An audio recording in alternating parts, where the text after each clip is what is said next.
It's almost as if she doesn't know anything about computers. What? What you did? Oh, don't worry, that's why I always make 2 cups of tea. Anyway, what were we talking about? Oh, her not knowing anything about computers. What? On your screen, you don't have an option to stop sharing on the very top if you... Oh, right, yes. Right, okay, now I'm back into that. Yeah, that was me. I did that. So, right, okay, don't worry, Bill. We'll set it up another time. Don't worry, we don't need it for this anyway. It's okay. It was just a nice affectation if we can do it. So what you've got to do, actually, look, I'll tell you what. I'll have one almost as last if she doesn't know anything about computers. Right, ready? What? I've got too many things on the screen. I've got You emails. should be looking at my Oh, screen. don't worry, that's why I always make else. 2 cups of tea. Anyway, what were we talking about? Oh, her not knowing anything about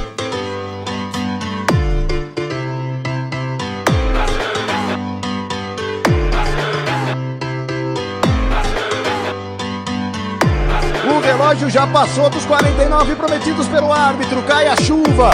Que tensão. Cobrança de escanteio. Alisson! Alisson! Alisson!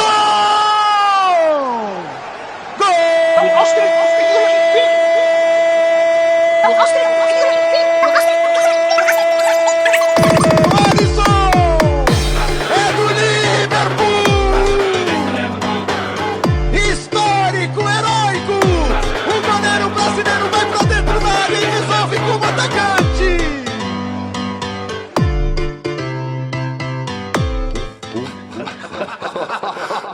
Well, that was a house banger. Matt, have we got a new theme tune there? We have. It's a house banger. It's a house banger. It is by DJ Menace himself. Welcome to Pass and Move, the Liverpool FC podcast. Available via the medium of lots of places you can get good podcasts and some very places you can get some very bad podcasts. But also, I'm delighted to announce, available in the full horror of video on YouTube for the very first time. Let's have a round of applause for the YouTube. We are joined tonight by Manny from the United States. Good evening, Manny. What are you drinking? Good evening, boys. In Manhattan, as usual. We are joined by James. How are you, my son? Very well, thank you, Dad. Yes, you're welcome. We are joined by DJ Menace from our new sponsors, 365 Radio, the greatest online radio station. You can get it on lots of things. You can get it on its own app. You can get it on Android app. You can get it on TuneIn, or you can get it on 365radio.co. Tune in there. And one of the people who broadcasts on 365 Radio is none other than Chelsea supporter, Mr. Billy Brown, who joins us tonight to discuss the arrival of the £97.5 million fat man to Anfield this coming weekend. Good evening, Billy. Lukaku. Good evening, Billy Brown. How are you? Good evening. Well, let's kick off by discussing that very subject. It's a new season. We've got a couple of games to reminisce on, but we thought we'd invite one of the Chelsea boys in for a chat. I'm quite looking forward to this because James's opinions on Chelsea are notorious, and Billy's opinions on everything are fairly notorious as well. So, Billy, how's your start of the season been?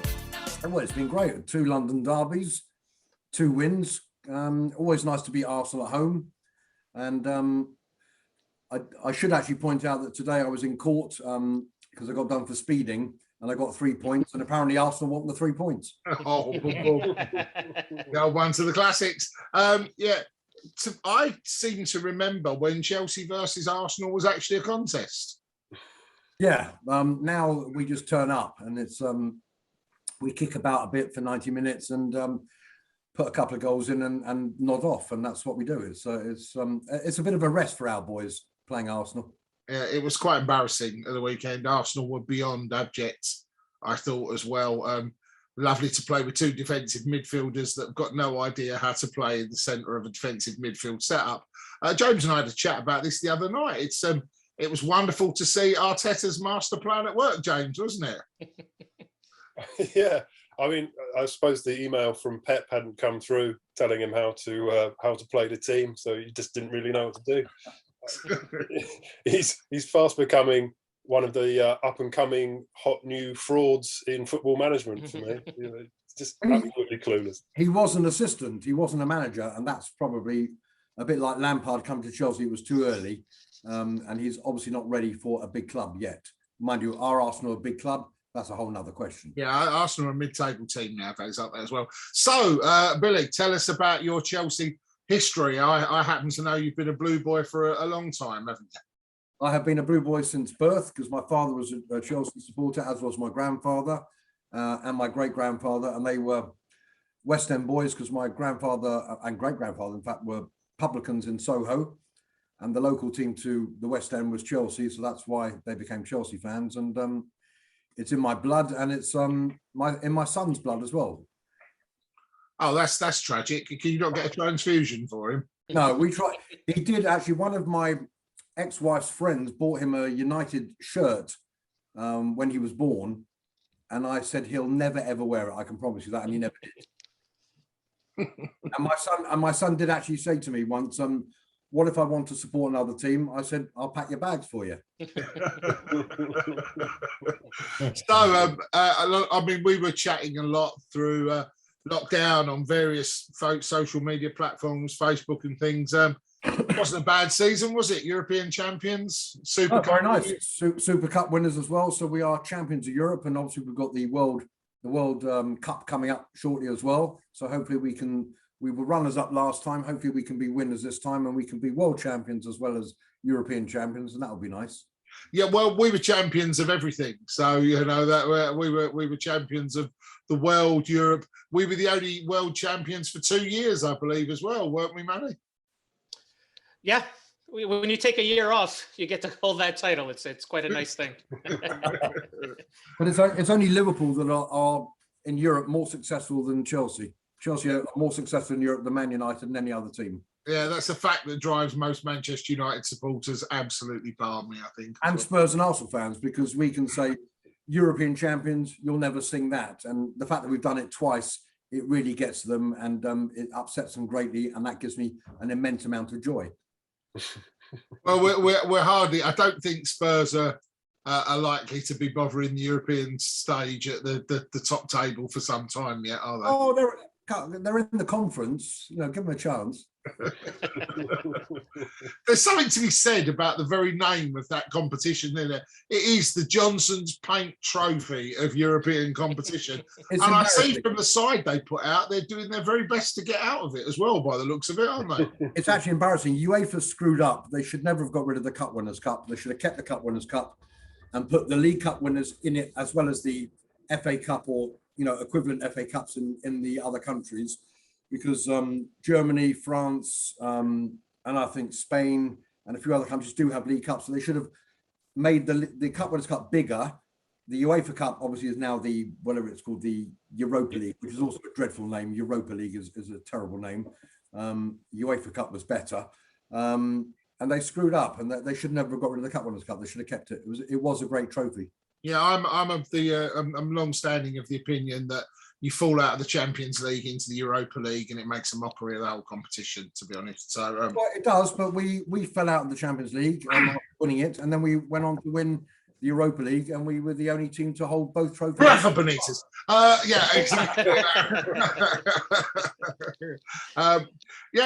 Well, so what are your thoughts on Liverpool as a club, being a Chelsea supporter, and how do you think you're going to do this weekend? I've actually, funny enough, I've got no hatred towards Liverpool at all. There was that period about 10 years ago where we were playing you a lot in the Champions League and the cups and things, and there was a bit of tension there, but I've never really hated Liverpool. United, absolutely. Can't stand them. City I can't stand either, because they've bought their way into everything, whereas at least Chelsea, before Abramovich came, were winning trophies. We'd won the Cup Winners' Cup, we'd won the FA Cup, and then the FA Cup again, and then Abramovich came in. So we did at least win trophies. We even won the full Members' Cup. Did you wait till I had a mouthful of drink before you accused another club of buying their way to success there? Yeah, but what century was that? That was in the 90s. So we did actually win some cups. We won the FA Cup in 97, the League Cup in 98, the Cup Winners' Cup in 98, the European Super Cup in 98, then the FA Cup again in 2000, and then Abramovich came in. So at least we were winning trophies, whereas City just bought their way straight into it, and they failed miserably yet again in the Champions League. Yeah, I think that's a reasonably fair argument. James, you've normally got quite a lot to say about Chelsea. What's your opinions on Chelsea as a club? Because I think I touched on it briefly there. No, really? Yeah, I was a bit disappointed that Billy was so magnanimous, because I absolutely hate Chelsea.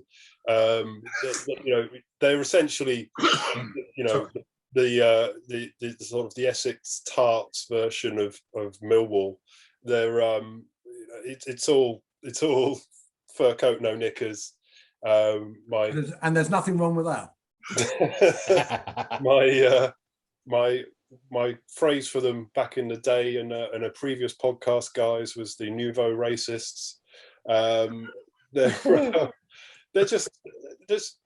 Essentially they're everything wrong with football, but they've now been superseded in that league table by City as well. They can't even do being a shit club right. Admittedly, Man United bought the title before Chelsea did, but let's be nice. Chelsea look pretty damn good. They've got put together a decent squad. They've added that final piece of the jigsaw, and it's staggering to see how they've managed to do it by only spending £300 million. I think.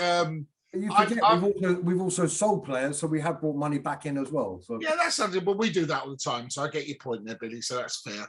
I personally, I couldn't have thought of a better team for Lukaku to make his debut against, because the North London schoolboys are probably the nicest, most politest under 13s 11 in the league at the moment. And if you're going to be a big bullying centre forward, there's probably not an easier team you're going to play against this season than that lot as well. I'll make no predictions, but I look forward to see. Historically, he's not done well against Liverpool. I think he had one game for Everton where he managed to find the net. But it'd be interesting to see him up against a proper man at the weekend, up against Van Dijk, and see how he gets on with someone who actually knows how to defend. He's got great players around him. At Everton, he didn't have great players around him. At Chelsea, well, that's a very fair point, because Everton never have great players, but neither was Lukaku when he was with Everton either.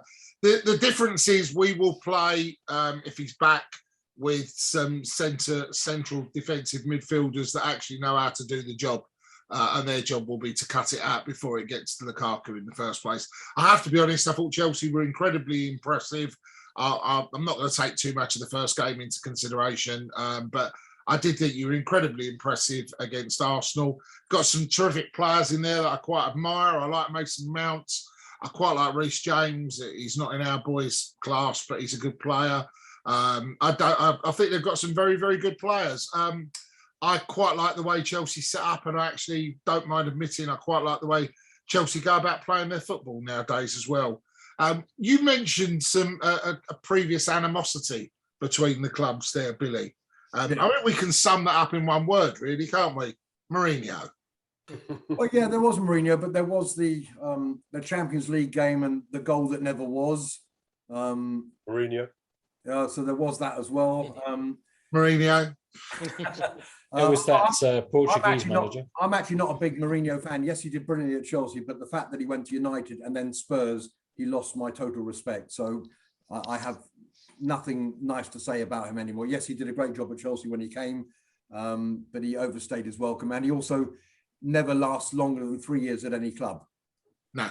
He has a 3-year cycle of a... What he does is he ruins players. He basically destroys them mentally, and they don't want to play for him anymore, and that's why he ends up leaving. Yeah, or find that old trope of picking one player to make an outcast and then making an example out of them, and then somehow loses the locker room, right? Kane and Ali are best of friends. Mourinho decides Ali's no good. Kane and Ali are no longer a partnership. Goes to Real Madrid, says Iker Casillas is not a good goalkeeper, despite being the best goalkeeper in the world at the time, right? It's just his MO, trying to stamp his mark on the team. Luke Shaw goes from being the fat, chubby, complete waste of money at Manchester United to probably England's starring player in the European Championships. Sells Kevin De Bruyne James, as well, doesn't he? He doesn't Exactly, think and Salah as well. Can hear you. Yeah. So yeah, very interesting. So Robert I as well. guess Yeah, he did, didn't he? Yeah. Yeah. He got rid of Salah and he got rid of De Bruyne. So, there are question marks against Mourinho as well. So how do you think it's going to go this weekend, Billy? I would settle for a draw, if I'm being honest. Liverpool is still a great side. I was very pleased when they won the league 2 years ago, not last year, but because unfortunately City won it. I was delighted that Liverpool won it because I hate City with a passion because of how they've gone about their business. As I said, at least we were winning trophies before Abramovich came along. City literally just bought their way out of the second division and that was it. Or the League One, whatever you want to call it. We've never been that low. And City have, and they bought their way out of it and they bought their way into the Premiership. They spent masses of money. At least Chelsea, when they spend money on players, also sell players and try to balance the books, and they generally are quite good at that. Yeah, I don't mind. I think Abramovich was a bit of a shock when we first came along, but there was I think the problem that most, not necessarily Liverpool fans, but I think most football fans have, and I think it's, to be fair to James, it's something I'd support him on, is there's an inherent, not with you, Billy, you're a lovely guy, but there's an inherent nastiness attached to Chelsea. There's an inherent nastiness attached to all football clubs. No football club are an angel, but there just seems to be something around Chelsea. I mean, I'll be honest, Billy, the only time I've been punched at a football match was at Stamford Bridge. So the only time I've been spat at a football break. Me too, and by a Chelsea fan. Yeah, it's exactly Stamford Bridge. Yeah, but that's understandable, Billy. No one's safe. They knew you. Yeah, but your mom was repentant afterwards, so. Manny, you're the guy from overseas. Is that how Chelsea come across to the overseas viewer and supporter as well? I mean, I've always seen them in the class with City, right? The being able to just buy your way to success, right? This player's not working out, so we're just going to dump someone we spent a load of money on and just bring in the next big money buy, right? It almost seems those types of clubs buy with who is the best available guy, regardless of whether or not he fits into the system or anything else. I think all the other clubs outside of those twos have to start, well, United seem to have no game plan whatsoever, so scrap them. But every other club seems to have to be, what is the best player we can get who fits our system and buys into the culture and everything else. So it's a bit of a different thing, but I don't know. I feel Tuchel's kind of given Chelsea a bit more respect in my book. He's a good tactical manager, but the one thing I've seen is things always go south with Tuchel. He's not a very good man manager, and over time he starts to wear on people. So we'll see how long the honeymoon period stays with him. Oh, silverware tends to go a honeymoon period. There is one last subject I wanted to talk to Billy about. I find it almost an anathema in football that the way Chelsea take, well, probably you could say is the Spanish approach to football management. Yeah, I have to admit, they continue to win trophies. Yeah. The short-term manager approach has never sat comfortably with me, and I think it sort of reflects on the fact, well, we'll just pay this guy off and get the next guy in. Very similar to what Maddie said. I know it works for you, and every supporters are driven by silverware, and silverware can become a very blinding thing at the end of the day as well. But as a Chelsea fan, do you often find it when you look at some of the people who have gone and think, well, he went too early? Yeah, I did, but now, when Lampard was there, I knew straight away he was the wrong man for the job, and I actually wanted him out. Yes, of course, Lampard was a legend at Chelsea. There's no question as a player, but he wasn't ready for the role at Chelsea. You know, he'd spent one season at Derby in the Championship, and he needed a few more years at that level before he could come to Chelsea. And you know, Chelsea historically in the last sort of 20 odd years have sacked managers and brought somebody in, and as soon as they bring somebody in, they go and win, you know, some important trophies. They did it with Rafa Benitez. Sorry. Rafa Benitez. Di Matteo came in and he won the FA Cup and the Champions League. Obviously, TT has come in, replaced Lampard, and won, the Champions League. And do you not look back and think that sometimes the Ancelotti going was a mistake, that you could have been even more successful if you'd kept him? And we'll never know. And you know, Chelsea's policy has been as it is for the last 20 odd years, and it's been successful. So you can't really knock it. I mean, you can maybe say it's not right, but as far as Chelsea are concerned, in terms of at a business level, as opposed to a football level, or both football and business, it's been proven to be very successful, that the way that they do things, and you can't argue it in that. It seems that they kind of have a system where the manager is not important in terms of how the team gets picked and selected. So you can easily switch managers without ruining the identity of the team that has been set up. Correct. It's almost like the players are picked without the manager's input. They kind of say, here's the best players, now you go manage them. And then you can easily remove someone and bring someone else in. Well, that Manny is the Spanish. That is the Spanish model, James, isn't it? Coach, you're a coach, not a manager. Because Real Madrid have been doing it for years. The sort of the unique thing with Chelsea is that they don't break up the dressing room very much. They just sort of add one or two players in. So even though they are replacing the manager, he doesn't, I don't know if he's allowed or if he doesn't want to just replace everyone in his changing room every season. Whereas if you take over another club like West Brom or Fulham or a smaller club, you will see a complete overhaul of the squad, but Chelsea don't do that, and that's probably the key to their continued success. Yeah, I suppose they've got continuity plus trust the process, and our youth policy as well. Even in our current team, we've still got James and Mount and Christensen, who all came through the youth policy, and they're in the first team. I must. And you got that guy, young Trevor, who scored. He scored. Yeah, he looks a good player as well. I have to say, though, one thing I have to pick you up there on, Billy, purely and simply because it's too good a gag to miss. I don't know, it was what James or you said, that you don't tend to disrupt the dressing room, but shagging your mate's wife probably has quite something to do with disrupting the dressing room. He never actually shagged his wife, as it was proven, even though it was a very small little apology by the paper. Oh, good. Well, I wondered where you were going there for a second, Billy. And look, no football is a saint. And for me, if we want to talk about sort of things that are revolting, is the amount of money these players earn. 300, 400 grand a week is people would love to earn that a year, never mind a week. In fact, people would love to earn 10% of that a year. Yeah, I don't think you can. I don't like it. I don't agree with it. But I think in the world of supply and demand, you can't really begrudge anybody. If someone's going to offer it to you, someone turned around to us and said, "Would you like to come and work here for 300 grand a week?" I don't think there's one of us that sat here that would say no. So you can't. I would say no. I'd say I want 350 grand a week. There you go. Billy Brown, you've been an absolute pleasure. Thank you for joining us this evening. What's the score going to be? Give us a score prediction. Yeah. Well, I think it's going to be a fairly tame game, and I think people are going to be careful. I think it's going to be a 1-1 draw. James. What, my score? Yeah. I don't think it'll be a tame game at all. I think it'll be a feisty affair. I'm looking at maybe 2-2 or a Liverpool 3-2. I know what Matt's going to say.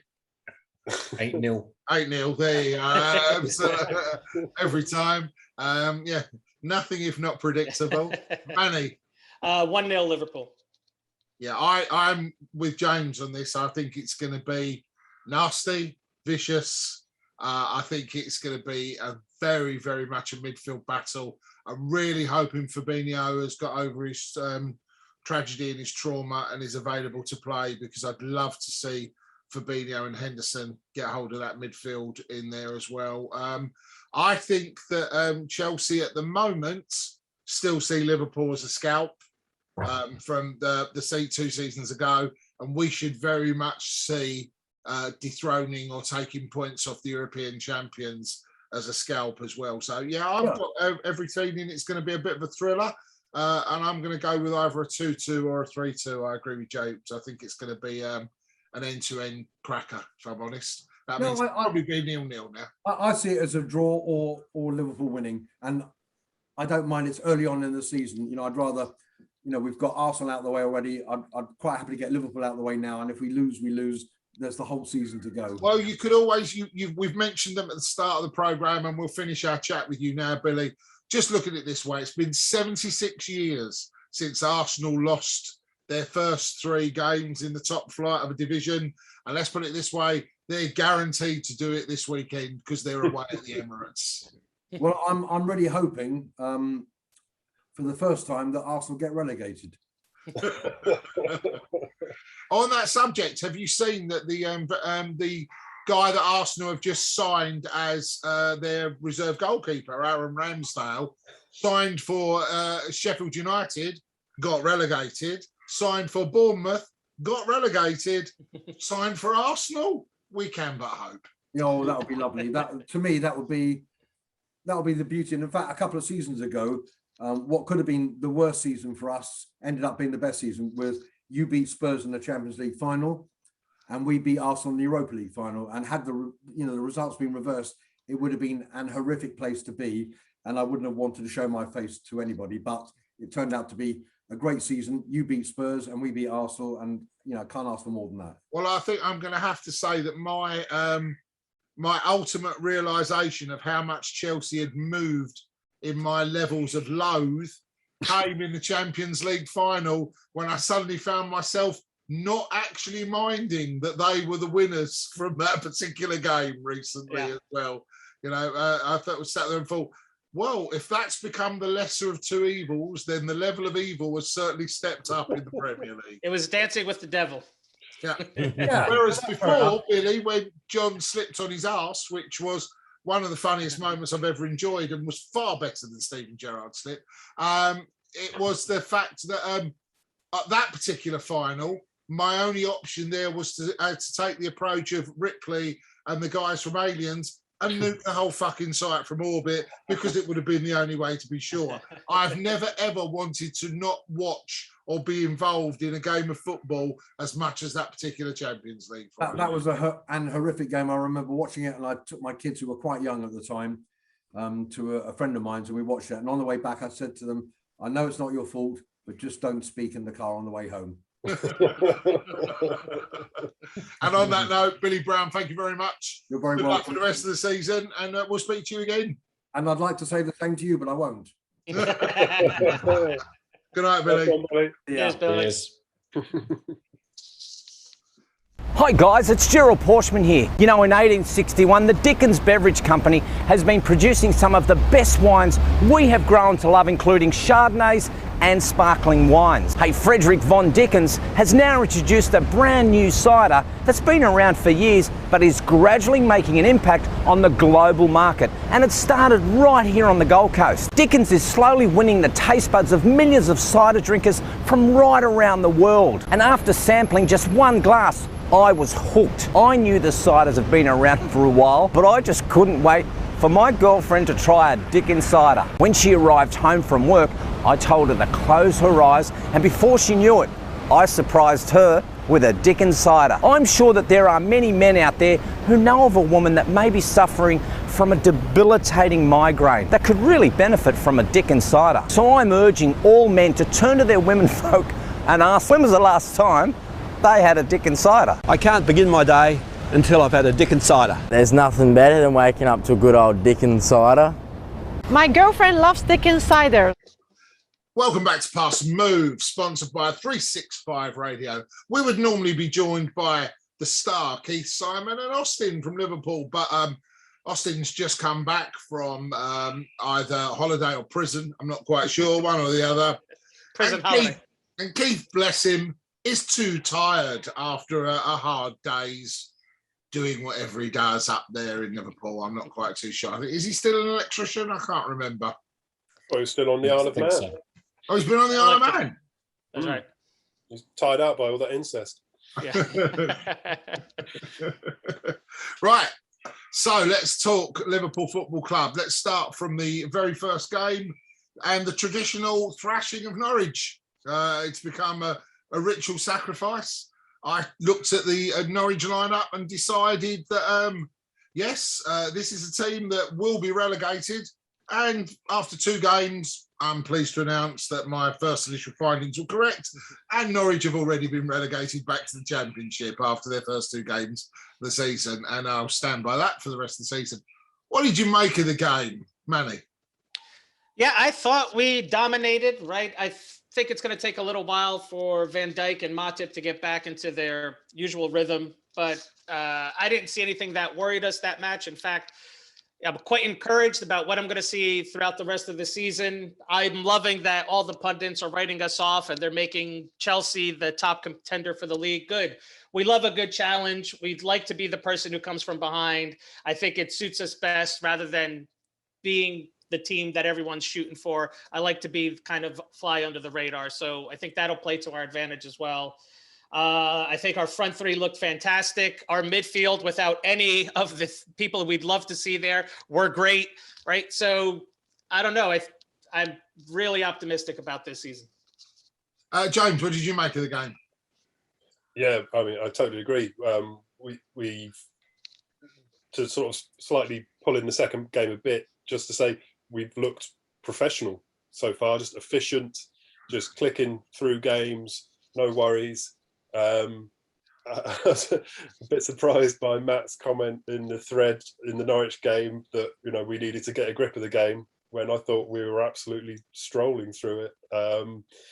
Yeah, I mean, you know, there's a lot of comments Matt makes in games that don't really have a lot of semblance in. There was no Klopp out in the first one. There was Klopp out. There was, okay, yeah. The first one as well. Yeah, there was Klopp out after about 8 minutes. That's very fickle, that Matt. Very fickle. Well, we were 8 minutes in. We weren't 8-0 up, so he's got every right. Yeah. What's going on here? He's been at the bookies. He's going right down the toilet.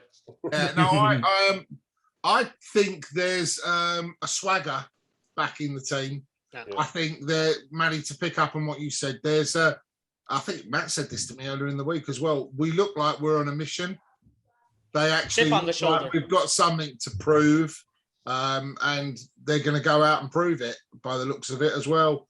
I thought Norwich was efficient, calculated, professional. Really, really enjoyed it. Lovely performance, fantastic goals. Lovely to see Bobby playing as well. He looks refreshed and rejuvenated. He looked better in that match than he looked over 3/4 of last season, I thought as well.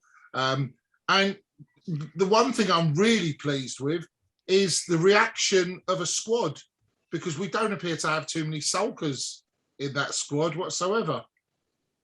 No, I mean, it looks like an incredibly even squad, well filled out. A bit surprised by Gary Neville's comments last night that we've got the better first 11, but Man United have got the better squad because they can replace any player in their team with another world-class player, which I find an odd claim, seeing as they're playing Fred in their first 11.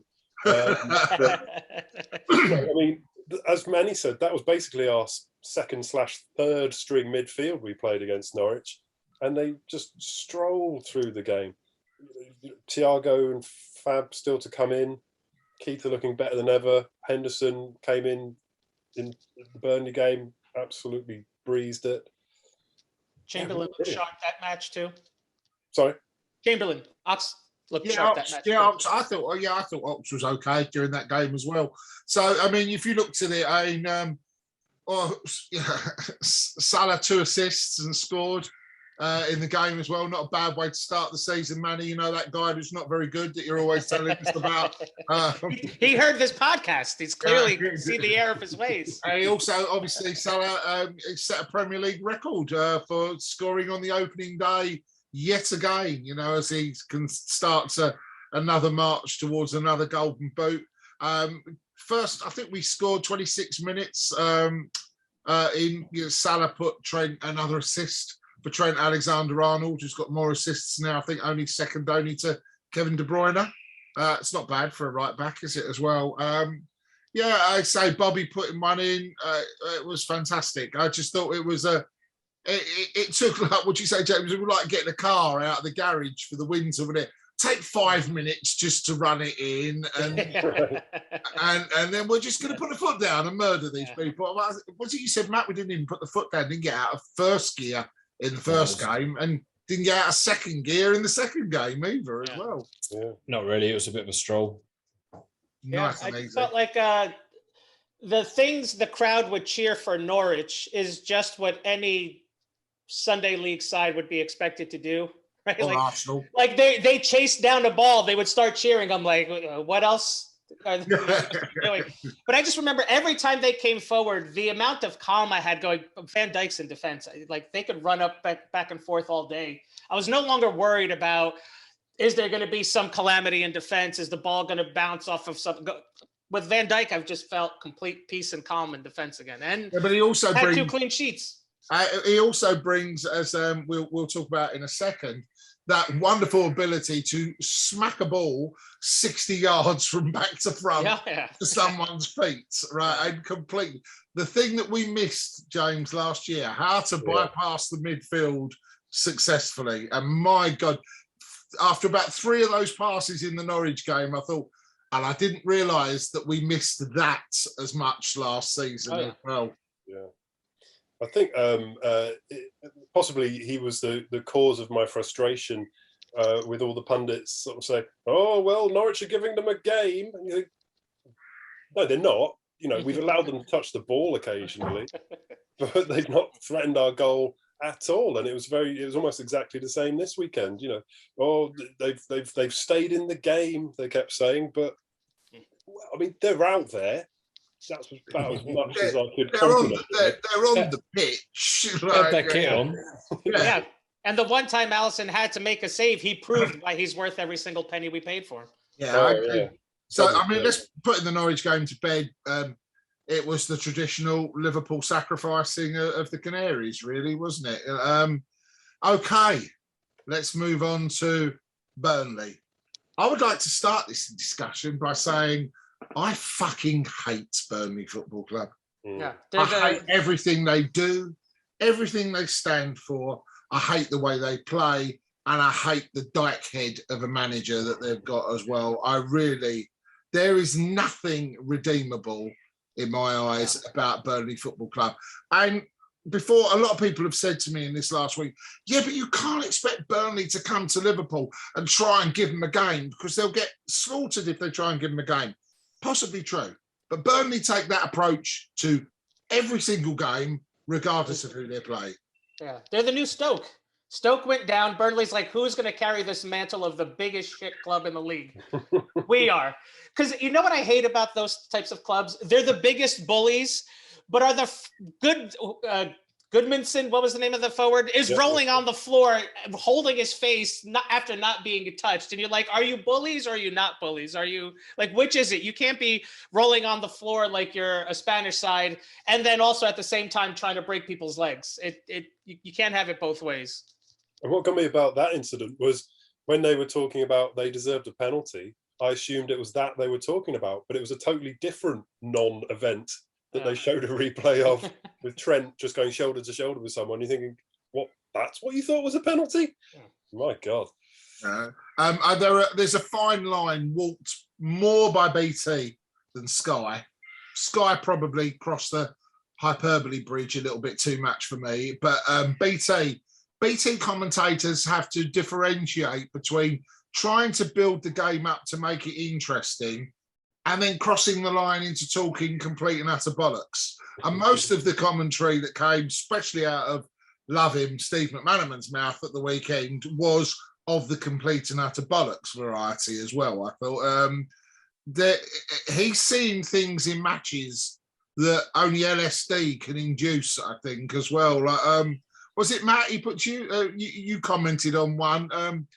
That Burnley are still really in this, or something. What? No, it was something like, but it was after the match, and he said, "Well, Burnley performed really well there, and they were always in the match." And then at the same time, the stats were on the screen, and it was like Liverpool had 28 shots or something with like 20. I think it was like 12 on target, and Burnley had 4 shots. 2 on target. Sorry. First 10 minutes of the second half, we had 98% possession. It went up on the screen, and you're thinking, yeah, this is a real contest. 2-0 was extremely flattering for Burnley. It should have been more. I'm glad you said flattering and not flattening, because I'm going to give the floor to my erstwhile colleague, James, and how the press decided to try and humiliate and ignore Jurgen Klopp. Well, he was a little unlucky in that of all our encounters with Burnley, it was probably the least violent and aggressive matchup we've had. But it's undeniable that they play a form of physical football. I mean, the number of times you saw a Burnley player sitting on top of Harvey Elliott instead of tracking him down the line, it was ridiculous. It's, as Manny said, they are the modern Stoke. I actually hate the modern Stoke because Stoke had a bit of entertainment value to them with their long throws and their lobbing it up from the back and Peter Crouch's bicycle kicks. And there was Tony Pulis' sportswear line, of course, as well. Yeah. Yes, how to look like a professional paedophile. Exactly. But the only thing I hated about Stoke more was the time I had to travel back from Liverpool on the train with an entire carriage of Stoke fans.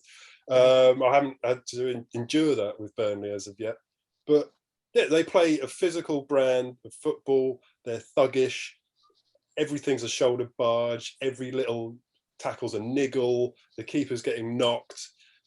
Tsimikas is getting kicked up in the air, kicked off the pitch, kicked back on the pitch, and then kicked back up in the air again. And Sean Dyche is screaming that one of his players has got a hangnail. It's just ridiculous, the hypocrisy that ginger twat exudes. Not to mention they were time wasting 7 minutes into the match, right? That's right. You're like, the game's no one scored yet. What are you wasting time for? I love the classic of last year when you could walk behind the goal, pick your drinks bottle up, waste a bit of time and get away with it. No, not with a full cop behind you abusing you for attempting to waste time as well. I thought that was marvellous. Touching on a subject you guys mentioned earlier, especially Manny brought it up, Van Dijk and Matip looked it was cigar time. Strolling around, cigars out at times, deck chairs out at times as well. And you forget, again, because he's made of crisps, but you forget the really good parts about Joel Matip. You get so frustrated at the fact that he's injured a lot, but he brings the ball out from the back beautifully. Something else we misconsider. And I have to be honest, he's a remarkable partner for Van Dijk. He really is. You can see. Everybody went on about Van Dijk and Gomez, but Van Dijk and Matip is just pure class, I think, as well. Yeah, I think it's easy to lose sight of how well Matip plays because he's alongside Van Dijk, but he's a very cultured defender. He's very comfortable on the ball. He doesn't really panic. You don't see him getting nervous, right? I think he has all the attributes you need to just not make bad mistakes, right? You can make a mistake. You can recover. You can cover for one another. But it's when you start panicking, when you start getting nervous, when the game gets in your head. He doesn't have any of that. And if he could just stay healthy, that's the best pairing we've got. James reminds me of Honcho alongside Sammy Hippier. Yeah, I mean, it's a Rolls and Royce partnership. It's silky. Clearly the best partnership in the league. Man United can buy whoever they want. They're still going to have someone playing alongside Slabhead. So yeah. He decided to take a knee in the middle of the game. I don't know if you saw a clip of that one. Matt's got a particular favourite of Joel Matip. You love his facial expressions, don't you, Matt? As well. Oh, it's brilliant. I watch him all day long. He just has the best. Like, it's almost like he's surprised he's there, and then when he starts playing and the ref like blows at him and stuff like that, or someone does something slightly out of turn, he'd just be like, and then it works. Now that we're up on YouTube, this works. Yeah, it does. Yes, all of those things that we've done for the last 2 seasons. All the magic that was missed in previous recordings. We can no longer say this will look good on audio. Okay, let's get to my favourite subject of it, and as James quite rightly pointed out to me in the Facebook group tonight, Harvey Elliott's Liverpool journey started at the same time as my journey to Pass and Move started, didn't it, James? Yeah.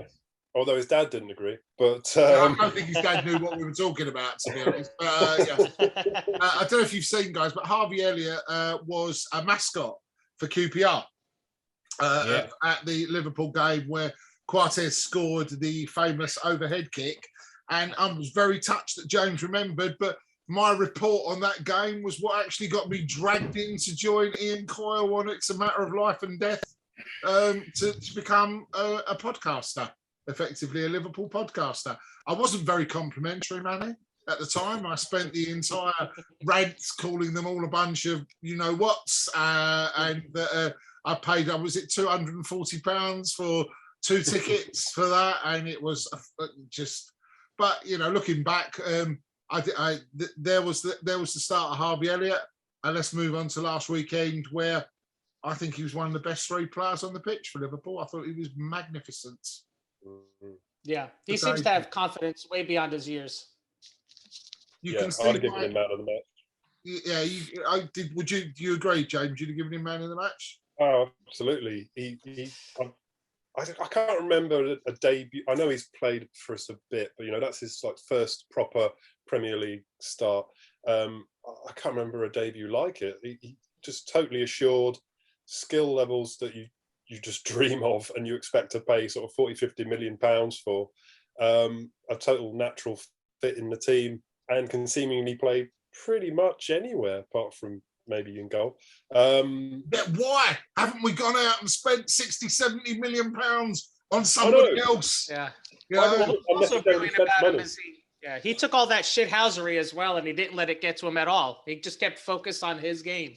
When he got up mentally has what it takes. Yeah. When he got up after the first one, and I thought, well done, son, because the first one was a hell of a challenge. Yeah. The first one, and he literally got up, he took a second, shook himself off, and the camera went on in his face, and he looked in the eyes, and I thought, I think you've made him angry. That was you won't like him when he's angry. And I thought his distribution, his movement, and his just ability to be everything that we expected Shaqiri to be was fantastic. I think we have a natural star, and although I was a tad concerned that Klopp might underuse him, the ability to put him in was great. My biggest compliment that I would pay him, and I think that Jurgen played him, was that Naby came off and the 18-year-old boy stayed on.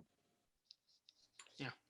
Well, I thought it was an interesting. I think that's because he's going to drop him for the Chelsea game. I don't think he'll. Oh, he won't play for Chelsea. He won't play against Chelsea. I don't think so. No, he won't play against Chelsea. That's going to be. That's going to look on YouTube. Matt, no kissing. Is this good video content? This is we're trying to run a clean show here. Jeez. We're gonna get flagged. We're gonna have to pay extra for that. You know that, don't you? We'll have to charge people. That's gonna go on that goes on our OnlyFans subscription. No, you can't do that anymore. No, you can't do allegedly, that. Allegedly, James. Allegedly. Yeah, but I'll say to James' comment about man of the match, I would be torn between Elliott and Tsimikas, because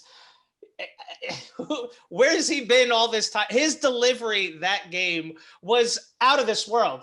It almost made you not notice Robertson's not. His delivery. I can't help but call him SIM card now, man. I can't help, but he's just SIM card for me, Simmy card. Yeah, it was just like every cross, every pass he made. You're like, how are they not finishing these? All of these should be goals. They're so good.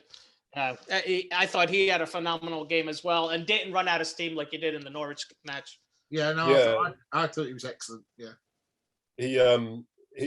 he showed in pre-season that he was going to humiliate me for putting him on my list of taxi fours at the end of last season. I did caveat that by saying Klopp likes to bring people in slowly, but I mean, a whole season of doing nothing at all, the writing looked like it was on the wall to me. And then, the best news, of course, for Kostas Tsimikas came today when Andrew Robertson signed a new 5-year contract. Yes. Yeah, he must have been absolutely delighted. But, I bet he danced. Going back to Harvey Elliott, did anybody notice the end of the game? What, him walking off with Klopp? No, that was the end. What he did, which I really loved and read about afterwards, was when the final whistle went, he did a complete tour of his own round the outside of the pitch, drinking in every single part of that moment thing. So he did a little walk on his own, maybe all the way around. City. Yeah. Sorry. Maybe he's joining City. Hopefully, yeah. And we might get another 250 million. But apparently then he got to the COP and, punched the air and got a massive rousing support because he performed like a Liverpool player is expected to be. And then the last bit you saw was when basically Klopp had noticed and just left the lad to get on with it and enjoy the moment. I thought that was absolutely beautiful. Let's be honest, if you're going to be man-managed, there's nobody better, is there? There is absolutely nobody better. Who else are you going to talking of man management, I see Pep started well, hasn't he, James? Well, I mean, I was surprised that Tim Sherwood hasn't been fired from Sky because I'm pretty sure I saw him masturbating live on the laptop on Saturday when they were kicking away Norwich's walking stick. And despite us beating them 3-0 away from home, City beating them 5-0 at home is just title form, and it's in the bag. The bus is booked. And what was it? Sherwood's quote was, "Pep's done it again," which I assume he means Pep has reached for his checkbook and bought another 100 million pound. It'll be 165 million pounds on the Spurs striker that's one of their own, I would imagine. That's right. Yeah. That's right.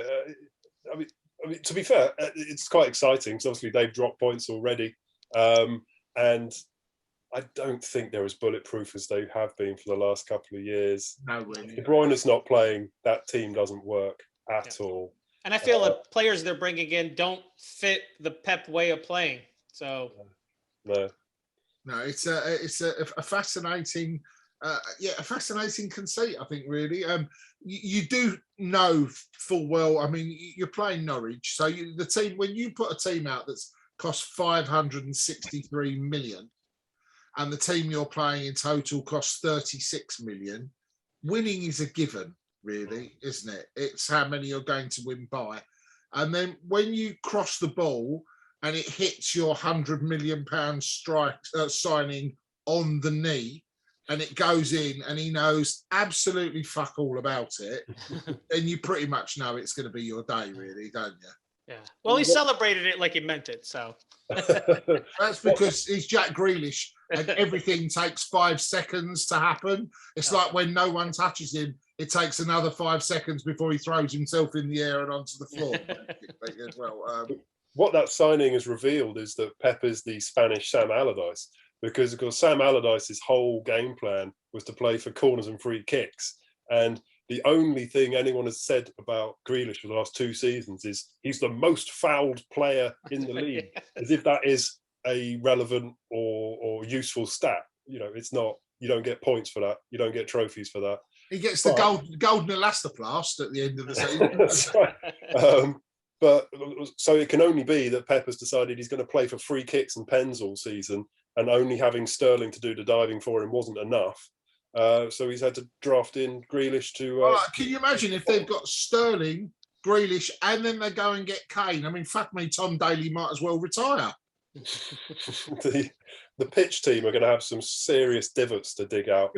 Really are. They're going to be pouring sand on that pitch all season long, especially if they keep Bernardo Silva. Well, it looks like he's off, hopefully, as well. So that would be one less shit in the division to worry about as well, wouldn't it? So there's another person I can't stand. So Sean Dyche was happy, I see, the Burnley result as well. Took it really well, took it in his stride and believed that, what did he say? We were in the game for some considerable length of time and then they had that 15-minute spell when they just played like Liverpool. Does he not have any concept of time? That 15-minute spell that lasted about 78, 79 minutes, I think, didn't it? Really? Just farcical.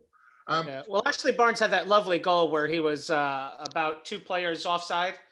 Like it wasn't even close. Again, the joys of a crowd giving it to the cop when you're 2 yards offside. Amazing. That's the other thing, too. The fans are back in the stands. It's a completely different atmosphere coming to Anfield. I love being completely under the radar here, but no one's going to stand a chance. I smell us going undefeated at home. I have never heard the word wanker shouted with such wonderful but gleeful abandon as you heard it come towards Ashley Barnes when he celebrated after scoring an offside goal. I thoroughly enjoyed every second of it.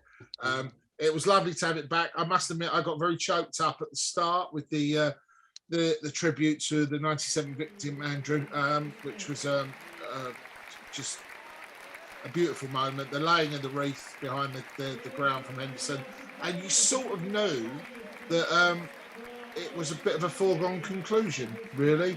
And to have that feeling of not invincibility, but to have, as I said earlier, to have that swagger back in the team feels so reassuring. And it does come from Van Dijk. It does. It comes from Van Dijk and Henderson. I mean, the time Henderson was on the pitch was just the guys. And Manny, you and I will be. I mean, James, you've often said, you earlier on you were eating craw for Simicast. You've got to remember that Manny and I spent 3 years basically saying, "Sell that useless mouth-breathing waste of space." Correct, Manny? Oh yeah. I think I bet my testicle on it. So somebody is due quite the surprise. I remember both Manny and I being absolutely gutted that he didn't go to Fulham so we could get Clint Dempsey for the deuce. Flippin' heck. Yeah, that's how bad standards were in those days. There's a reason why I'm not managing in professional football. It's a bit of a worry when Ted Lasso is more qualified than you are. Right. Isn't it, really? But I just think there's an assurance, a poise, and just, I don't know, he just looks, all of a sudden he looks like the fully grown up man amongst everybody else in the team. Hendo, I don't know, they say leaders make things out of people, but my God, he takes leadership and he wears it really well. Don't you think so? An amazing transformation, because when he came, he just looked like a kid who could run around a lot, but you couldn't really see what his purpose was, and he didn't fit our team at all. And he's been up and down in the meantime, but the last 4 years have just been staggering, really staggering. I think it was also terrible. He was coming into the midfield, trying to fill Gerrard's shoes, and there couldn't be a worse player for him to try to be replacing as well, right? So he was always going to live in the shadow of Steven Gerrard, and I feel we're so far away from that for now that no one's thinking about that. And he just shows a bit of the poise and the leadership that is necessary in a team captain. Plus, he's also now has Van Dijk. I feel like it's easy for him to be the team captain when you have leaders up front, you have leaders in the back, and you're doing your part. There's not much work for him to do on the pitch because we have such a professional side, right? If we were a total calamity, it might be too big a task for him. But given the squad of players we have, he's the right guy for this group of people. Okay, well, we at Pass and Move asked our Facebook group to submit some questions for us to answer. And true to the form of the people that inhabit our Facebook group, not only did they submit the questions, they started fucking answering them in the same thread as well. And even better, Keith Simon answered mine.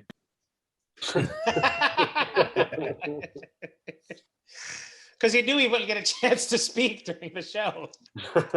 Oh, yeah, because he struggles with that. That's right. He can't get a word in edgewise. So, let's have a go with the questions. I'm going to go... some of them will obviously be pitched to all of us. Some of them I'll pitch around. So the first question comes from Mick Rimmer. I'm going to start with Matt, and it is most exciting player you've ever seen in a red shirt. It's Mo Salah, unfortunately. He is just frighteningly good. I mean, I have obviously seen people like Kenny Dalglish and Ian Rush and all of those, but those were always like right up in the stands, whereas I actually got to see Mo Salah Champions League game about, I think it was 2 or 3 seasons ago, And I was right at the front, like literally, the ones that are right near the pitch in the middle. And wow, he is so fast. It's ridiculous. I've never seen a human being run that fast. And I was that close to him, and it was so cool. And yeah, it was just mad. And I've never really, like every other time I've been to, I don't think I've ever sat that close at a football match before. And that was just so cool. So yeah, it's got to be Suarez. Just, I don't know. He's like it's like a lit stick of dynamite. You know he's going to go off at some point, and the potential for devastation is guaranteed. Super aggressive, guaranteed goals, hunger, and a little bit of shithousery as well. Yeah, it's got to be Suarez for me. Manny? Yeah, Suarez for me as well. I think he doesn't have the tools that a better player has always had, yet has done things with the ball that has left me speechless. Sometimes without the ball as well. Yeah, that's right, yeah. And who else is going to take the bite out of someone's arm like he's holding a sandwich? He's like, right? But no, I just remember when I would watch him, I always expected to be amazed. And not to discredit things other people do, I think he's far less physically gifted than a lot of the players doing the same things he does. And I think that's what makes him a bit more exciting than the others. Well, it's very well documented that Steven Gerrard's my favourite footballer of all time, but he's not the most exciting player I've ever seen in a red shirt. I have to agree with you two. I think Luis Suarez is probably the most amazing player I've ever seen in a red shirt. I was there for 2 seasons, a season to get older for that, and I saw that guy do things with the ball, off the ball, and just win football games by being on the pitch. And that's Thierry Henry level of influence. That's where, I mean, there are times, James, we've spoke about this in the past, there are times when I've seen him occupy a complete back four. I mean, that guy made Raheem Sterling's reputation. He made Daniel Sturridge's reputation because they had no one to mark them whatsoever. I remember 2 games where Suarez took the ball, was heading towards the right corner flag, and all 4 defenders vacated their positions to go to that side of the park. Yeah. And you're thinking, that's not right. And he still comes out of it with the ball, slides it across, and Sturridge, and I'm thinking, this is just incredible. Some of the goals he scored, which, James, this might be a perfect idea after this when we're on YouTube to put up a very brief highlight reel if possible. Yeah. Some of the goals he scored, even just if you just took the Norwich goals that the guy scored. Did he have 3 back-to-back hat tricks against Norwich? Yeah. Right? Yeah. You're just like, they must have just been shitting their pants before that match. And they're like, again, he keeps getting. Well, that's why they got relegated, so they wouldn't have to play Suarez again. That's right. Yeah. It's the only way out. Way out. Yeah. But that United goal where he dribbles past everyone along the touchline and then Kaut gets the tap in right in front. I don't know if you remember that one. And then you've got the other wonderful moments, the swan dive in front of David Moyes in the derby was just incredible. There's just, he's what football all about. He is box office, and that's what football is all about. Gerrard's wonderful and made everything work, but you go to watch star quality, and I've never seen anything like Luis Suarez ever. I hate to say it, probably. Well, they didn't play for us. The only person that captivated the screen as much was probably Eric Cantona at Manchester United. That had that same sort of effect on a team and the opposition as well. It was pure star. Yeah, the only one I could think of was Ronaldo, the new Ronaldo.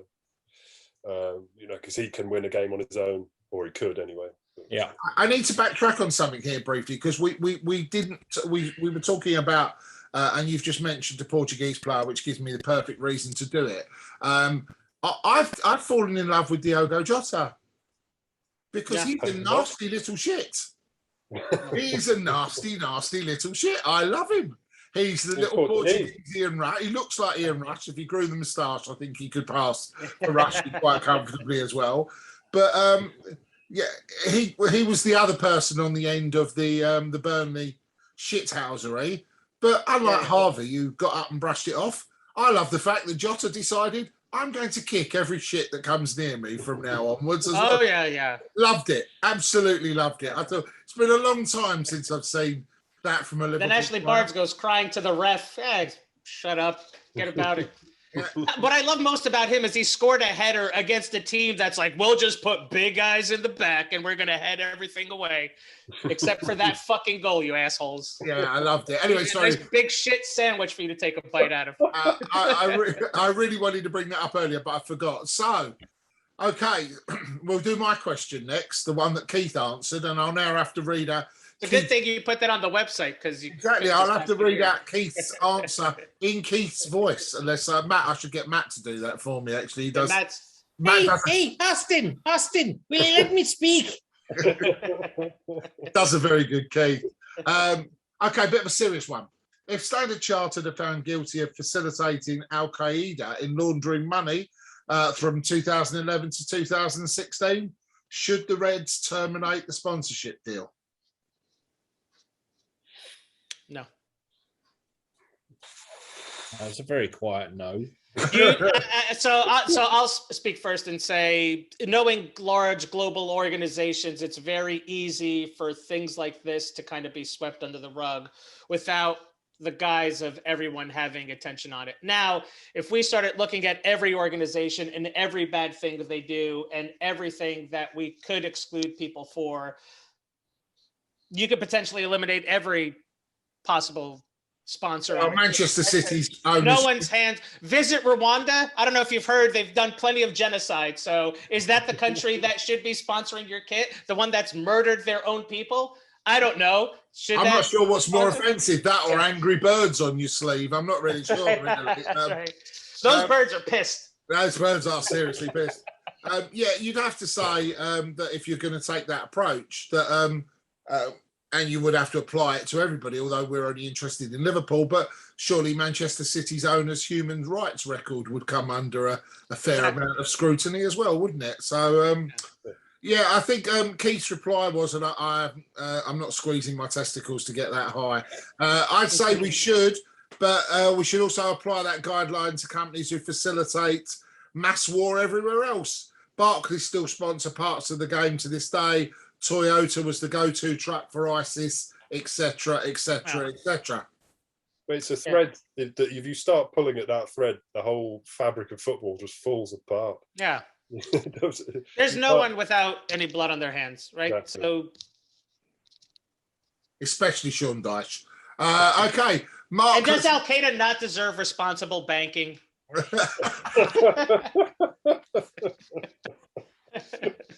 all over that. Yeah, that's a great tagline. That's the line going out with the show. Yeah, they put that right on their advert. Marcus Maitland-Jones asks the question: kiss, marry, kill. And I don't think he's talking about each other. I think he means from the Liverpool squad. Is Marcus Maitland-Jones 3 people then? He is, yeah. He is, yes. Yeah. It's Marcus and Maitland. Both of them answer the question. And he's Mason. As well as Mason, Nathan, Mason, Marcus, and Maitland, all of them want to know the answer. Yeah, they're a good family. Good night, John Boy. Okay, so from the Liverpool side, because we all have to be comfortable with our sexuality here. So kiss, marry, kill. Is it kiss, marry, kill there? Because in the States it's something else, but they've been someone else has questioned why he's put, it was Julian Licorice who's put, what's the middle one for? Shouldn't that be something different? So, yes, it should be. So, yeah. So, kiss, marry, kill. Go on, Manny, you first. Oh, are you not giving me 3 choices? You're supposed to get 3 choices. No, you pick your 3 players. You'd kiss one. You guys don't know how to play this game. I'll explain to you the rules later.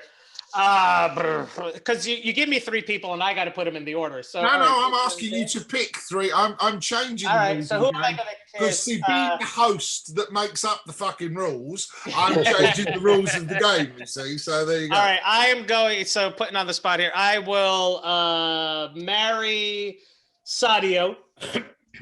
Why? I will. Why would you kiss marry Van Dijk. Sadio? I just love him. I love the way he plays. I love who he is as a person. I love what he does personally. I love what he does back in his country.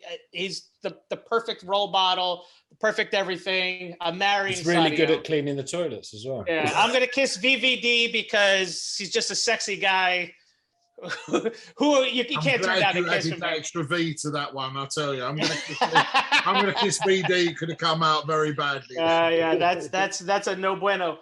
And then kill. Who am I going to kill? Who do I dislike the most on that side? Adrian. Okay. So, I'll ask Matt if he can give us his response before he dies. It's that dog kiss he got before. That got it.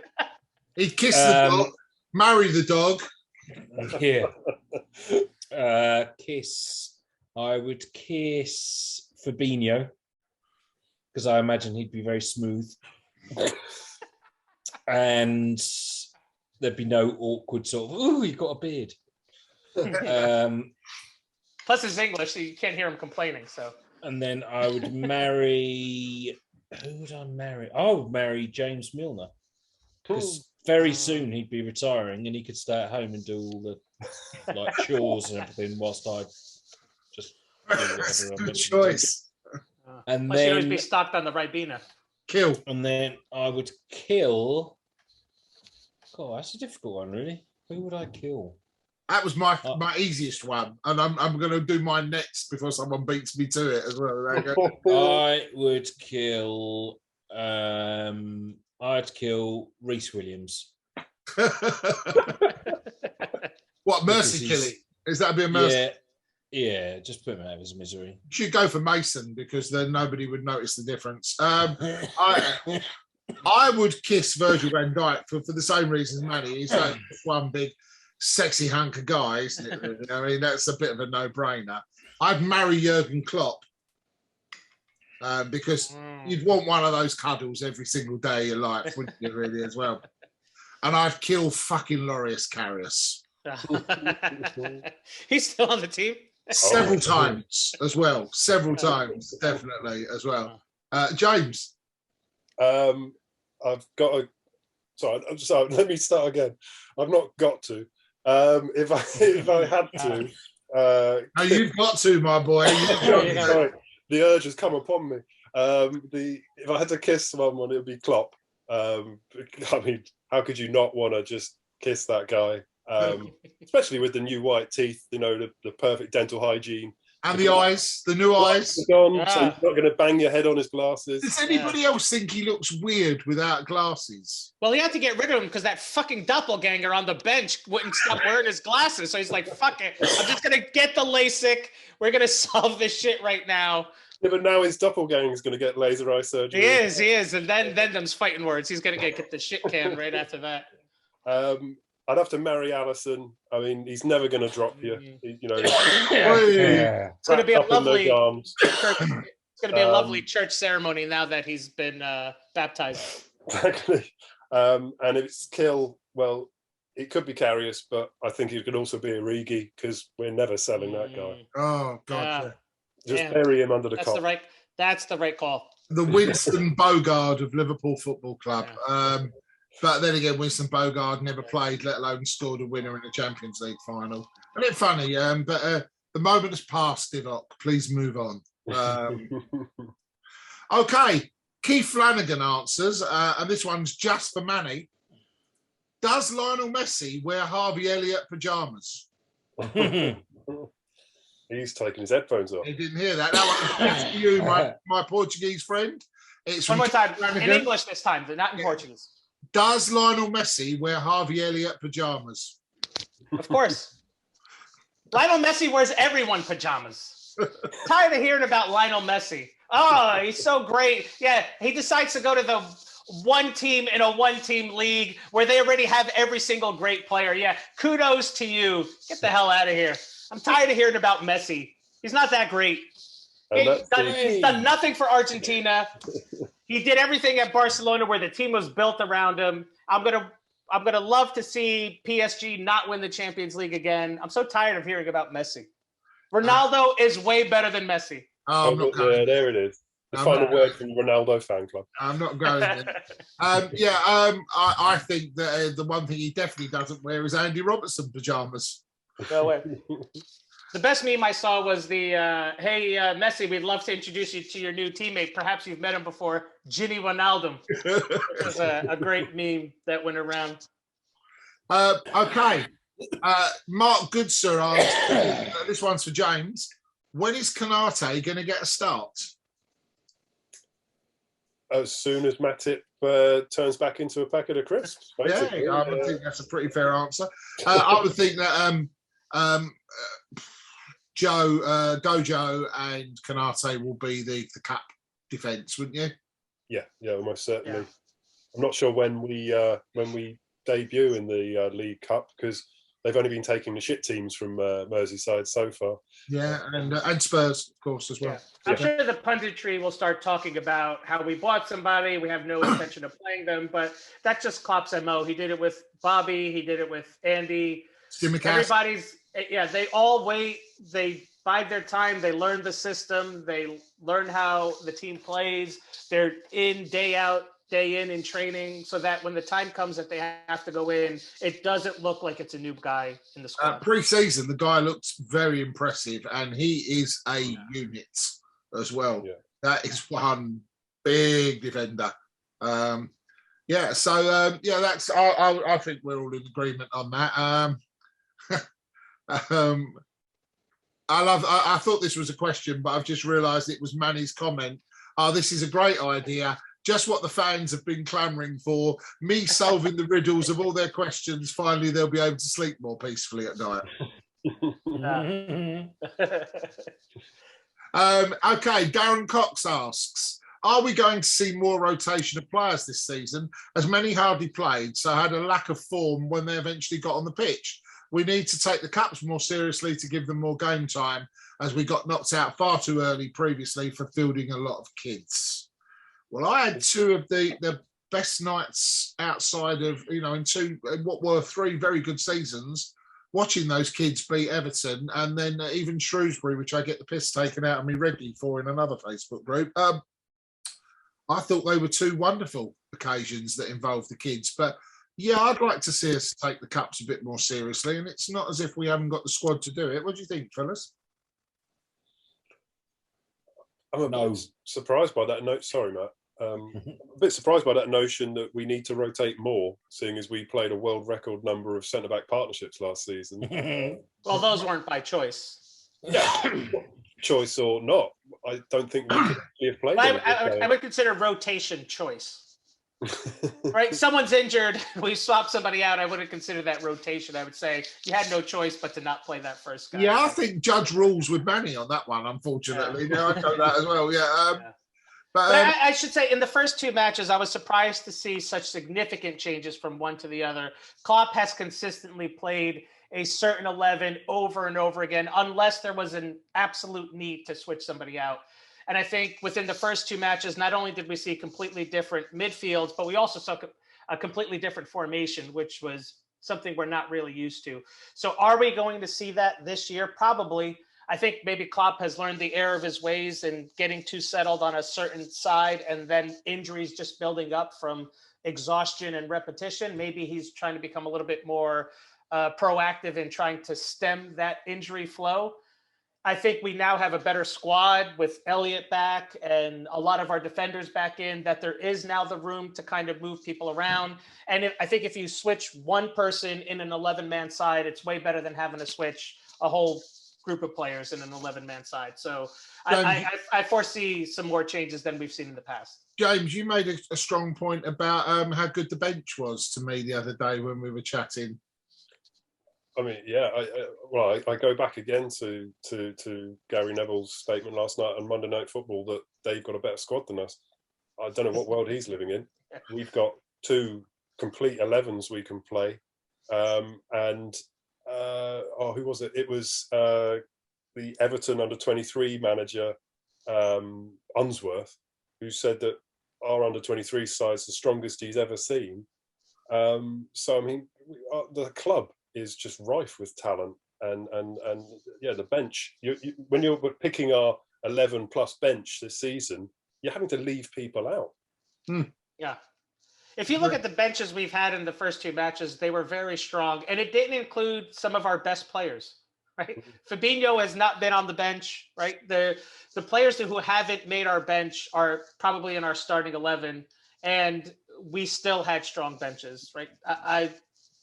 We had an awful season last year in terms of injuries, the kind that I remember Rio Ferdinand making a comment at the end of the season about, hey, you've got to excuse for Man United's form at the end of the season because Maguire's been out. Yet at the same time, he was saying, listen, Liverpool, you've had these defensive injuries. You haven't coped with them. Yeah, no shit, Sherlock.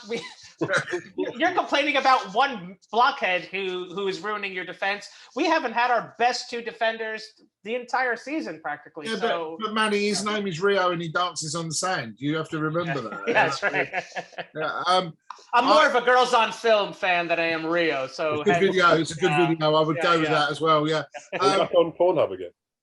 Sorry? We're back on Pornhub again.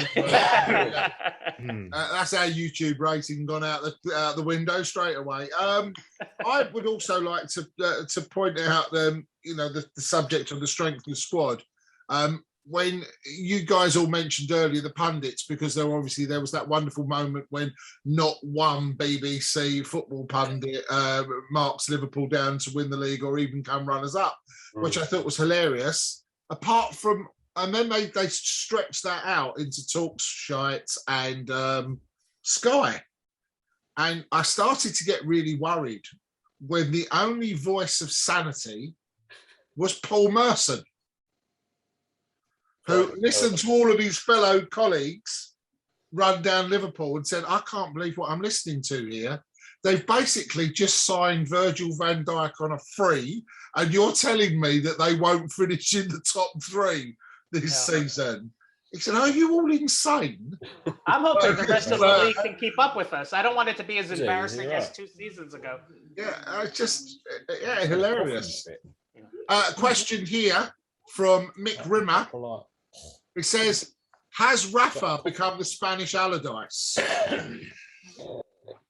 I think James would say Rafa's always been the Spanish Allardyce, hasn't he? Yeah, I think it's a bit disappointing. He'll just go anywhere, right? You're just like, hey, are you willing to pay me? I'll be there. Like, I feel like there's no integrity. I don't know.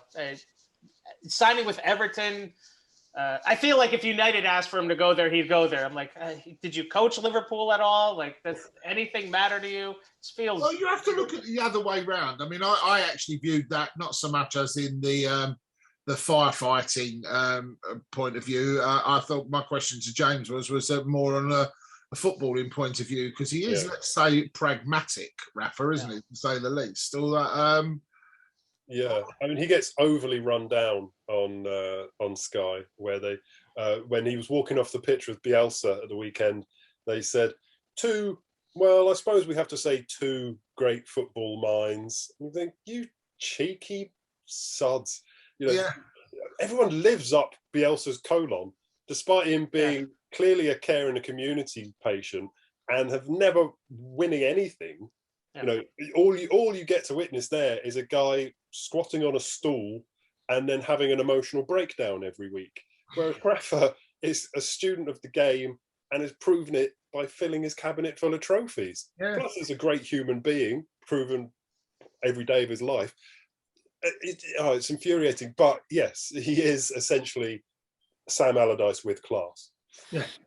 Listen, if you don't have a budget and you want to make sure you don't get relegated, there's no better manager you can bring in than Rafa Benitez, because he'll play a system that will ensure you don't lose, and you'll probably win more than you draw, and will keep you safe, and not at the same time try to look to bring in a gazillion players, right? Which is kind of what he did at Liverpool. I feel his biggest hamstring when he was with us is his inability to just sign whoever he needed to win.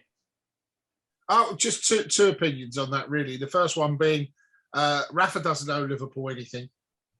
We owe him a hell of a lot.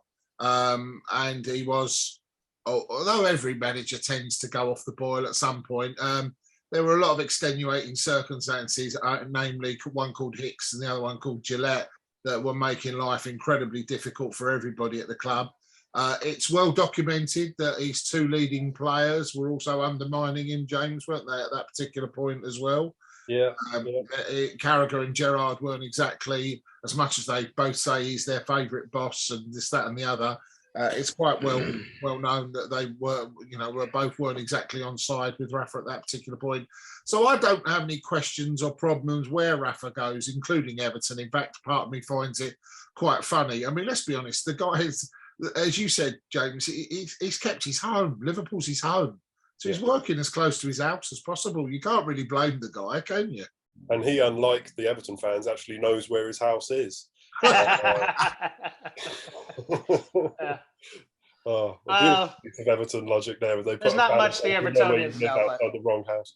And you also have to remember that anybody who's an ex-Liverpool manager that can go and sit on the bench at Stamford Bridge, right, in a red tie, right, and take them to a European trophy and get paid for half a season £13 million deserves every ounce of respect that you can give him, I think, as well. Because I seem to remember, if you remember, James, on the old podcast, we had this, well, how much do you want? 13 million. Okay. Fuck me, I got it. Darling, we're moving to Stamford Bridge. Yeah, we're going to London. I don't want to go to London. 13 million. We're going to London. Yeah, they're going to love that Spanish salt pillar proverb in Chelsea. Gotta love him. A question from James. This is for Matt. Has Charlie Adams' penalty landed yet? Charlie Adams penalty. Oh, no. Cool. Okay. He's in a bit of bother, isn't he? He's always. What he done? It was something to do with all the. Have the police finally come after him retrospectively for taking on Gareth Bale? There's a guy on radio. There's a guy on Radio Clyde, and I think he was involved as well. But it was all like basically saying that the sectarianism stuff in the 70s was equal to all the racism that's going on, or something, words to that effect. So Charlie Adams has done what footballers should never do and got involved in a conversation about adult things. Yes, very much so. Yeah.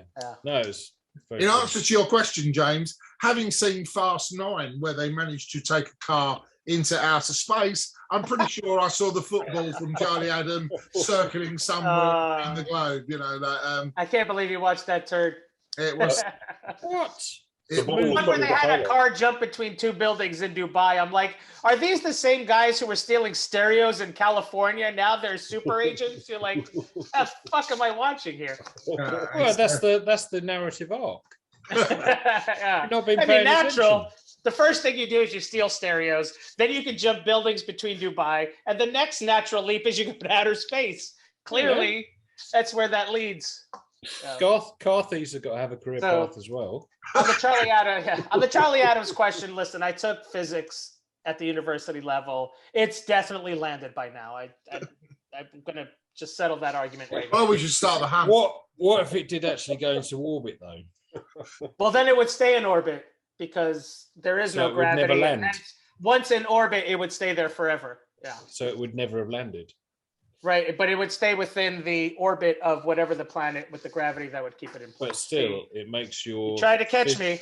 It makes your physics-led answer irrelevant, doesn't it? Because it would it didn't go into orbit. There's no way he could create the amount of thrust to get that ball into orbit. He's a big fella. Yeah, put his whole gut behind it.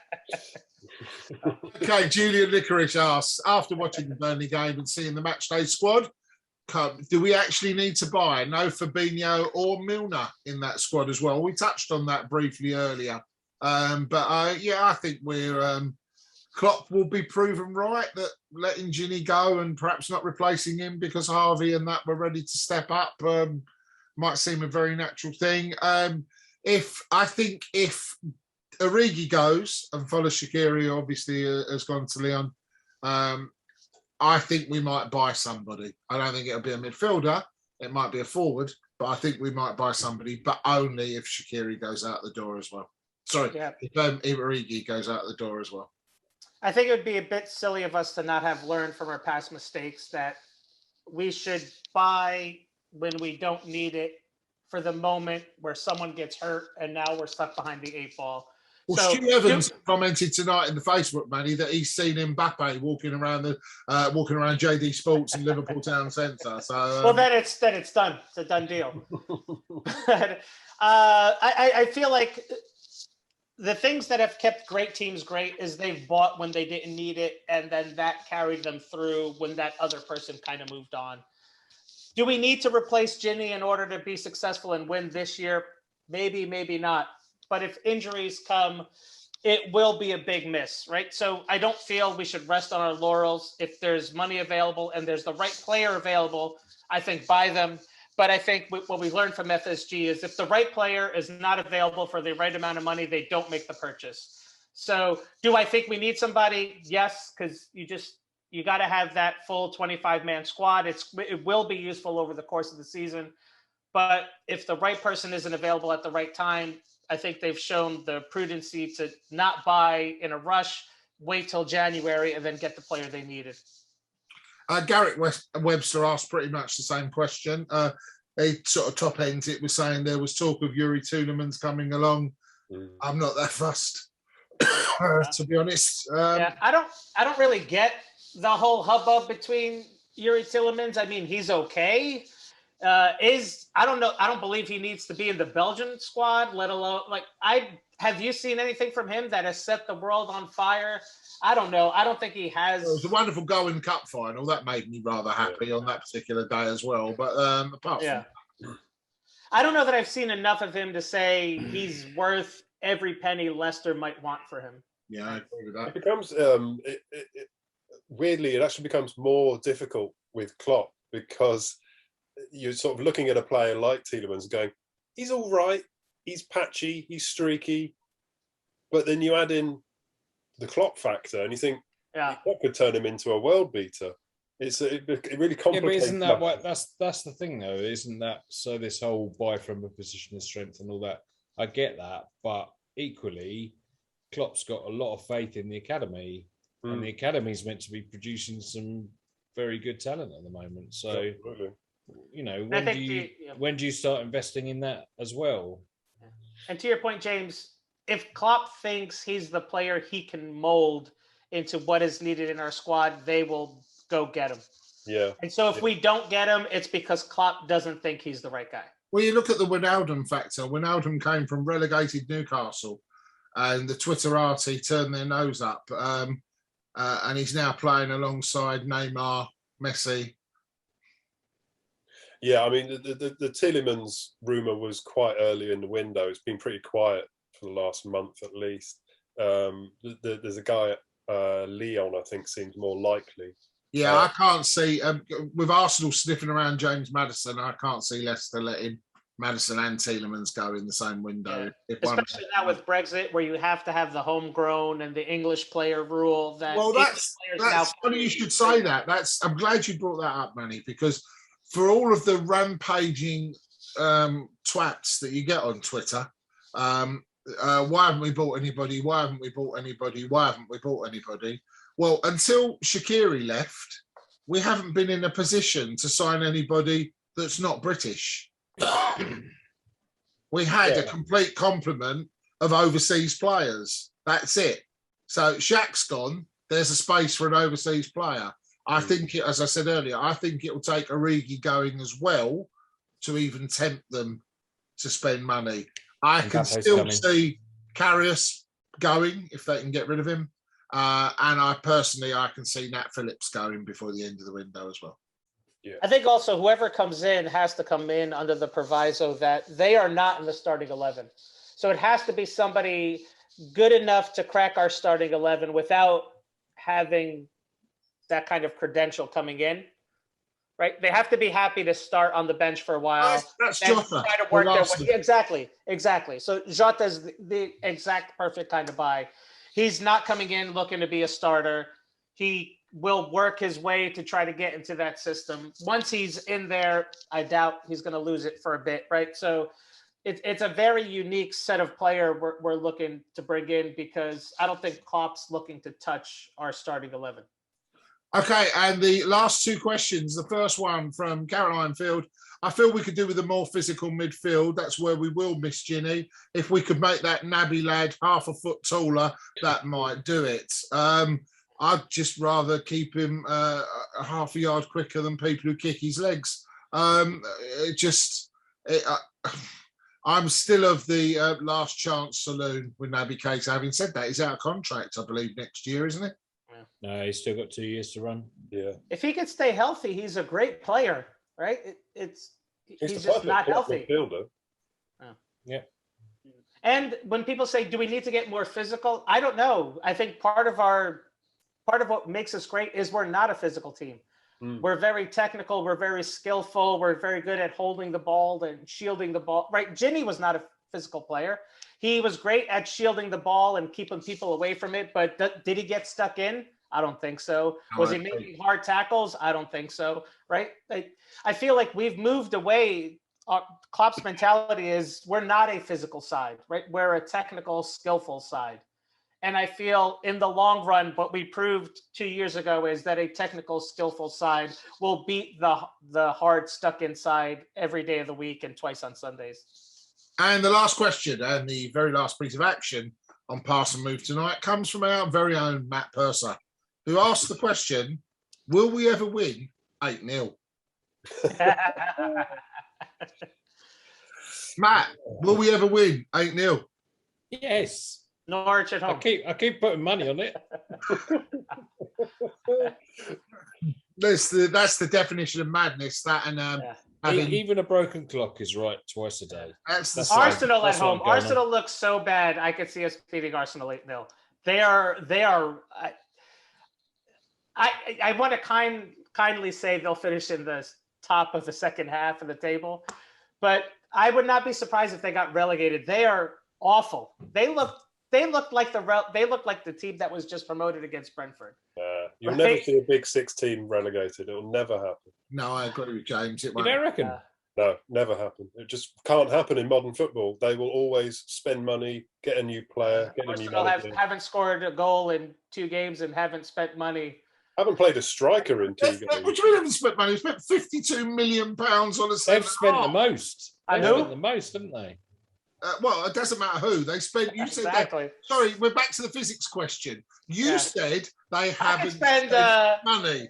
You didn't say they haven't bought a player of worth. Right. You said they haven't spent money. They've signed Odegaard from Real Madrid that cost a little bit of money, and they've spent £52 million on someone from Brighton. On Ben White. On Ben White from Brighton. They are not finished shopping yet as well, but. It's not in a pound. I'll get you a cup of coffee. Yeah, exactly. They'd be far better going to WH Smith's and buying Charlie Hughes's book on football tactics. If you want my honest opinion, football tactics for dummies is what Arteta needs. Right? I think while we're on that subject, I mentioned Norwich. I've got a sneaking feeling Brentford might stay up. I think Norwich will go. I'd love to see Burnley go, but I think they'll probably survive as well. Yeah. And Watford look doomed already as well. Well, they're only on their first manager of the season, though. So. They got 6 more before we've got to make that call. It's like Watford bingo, isn't it? Really? I mean, Newcastle are in big trouble. Yeah, they look awful. Did you? I wrote my football blog at the weekend, and there was Steve Bruce must be incredibly disappointed. He's normally on really well-paid gardening leave right now, isn't he? I mean, he's having to still work every day of the week. I mean, what's going on here? I mean, it is plan. He will spend 2.5 seasons at a club, and then just before they get relegated, get paid off. That's what he does. Yeah, I think the top 4 this season are going to be really interesting. But more than that, I think the relegation battle this season is going to be fantastic.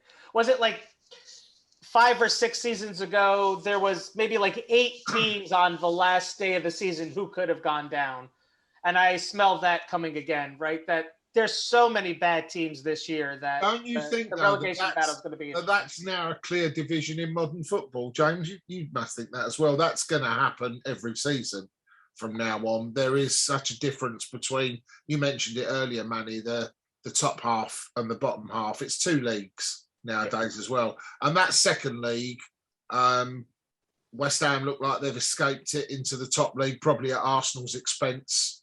But that second league, any one of 9 can go down, well, along with Norwich.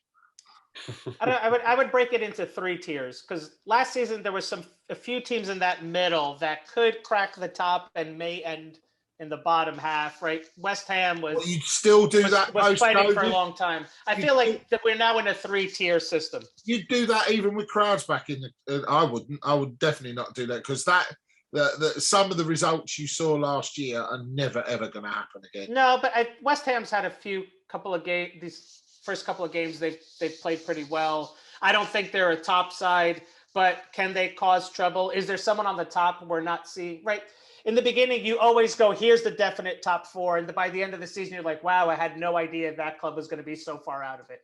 Right? Yeah. I think there's always some surprise there, and I feel like you kind of have a top, a middle, and there's a definite bottom. You're like, these clubs are relegation battlers. There's no way they're going to be fighting for the top. But you then always end up with a side that has just enough points that they can never go down, right? They're not going to beat anyone at the top, but they're like Southampton last season. They were fucking awful towards the end of the season, but they were never going down, right? Yeah, well, I think you get. I would say that strong favourites to go. I mentioned Norwich. Mentioned what I think Palace are strong favourites. Yeah. To stand a good likelihood of going down. After that, it's a bit of a match of a muchness. It'll be a squabble. I don't think the top 4 will be any different. But okay, so we've reached that very, very last question. You don't think the top 4 will be any different? I think it'll be the same. I think it'll be the same 4 clubs. I don't think they'll be in the same order. I say United's out of the top 4 for all their crowing.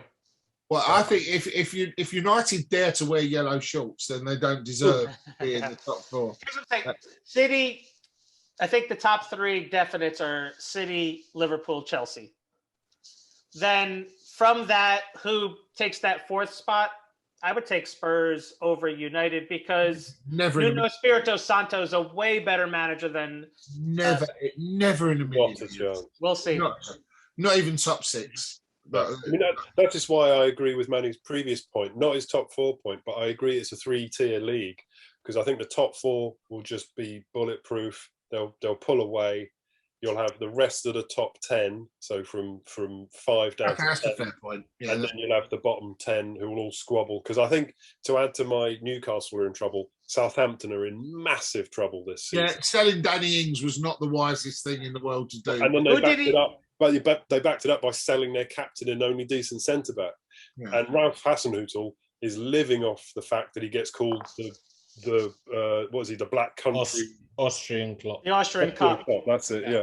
Yeah. Not Black Country. Who did United just draw to? I didn't know he came from West Brom. I mean, I was quite fascinated to find out about that.